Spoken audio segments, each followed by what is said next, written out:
really don't know what's my position on immigration. I see myself as a human being.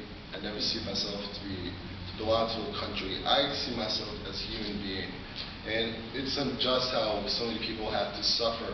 We don't know about that. Many people don't know life beyond our borders at all.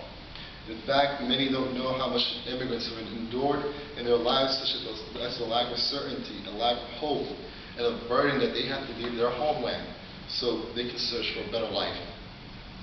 Even though I was born in the U.S., I spent some of my childhood years in El Salvador. Before I speak about my parents' experience, I would like to share with you all a memory of my childhood in El Salvador. I have vivid memories which will never allow me to rest peacefully. I've seen so much agony, and I think that I've seen the true face of poverty. I would never expect, personally, a true change in such a segregated, economically world. Many nights, I recall in my sleep looking at a small boy in my third grade class, whose parents were in a distant land, who worked hard to put him through school, provide clothes so he may wear every day, and a roof over his head so he could sleep every night.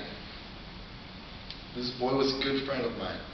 When I first met him, he and I became close friends. He went to my house, and I always would go to his house to play. Now, the story that I want to share with you, it's kind of delicate. At first, when I was a child, I only understood what was going on by the words that I understood what they meant. But later in life, my mom sat me down one day, and she explained to me her story of why she came to the U.S. And it's very difficult. I remember one day I told my mom that I wanted to go to Playboy with my friend, and I remember that she walked with me that day, and that day, a woman who was the guardian of my friend. She was a fragile woman, but she had the best personality. She was smiling always, but now thinking of it, I know that she was in poor health.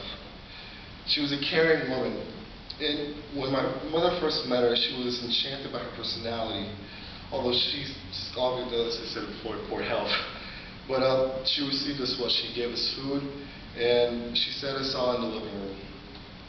We were all sitting in the living room, and I remember that my mother was talking with this woman about something delicate. Because moments later, this woman began crying, and then I understood some few words, and I understood that she said, "My daughter is miserable.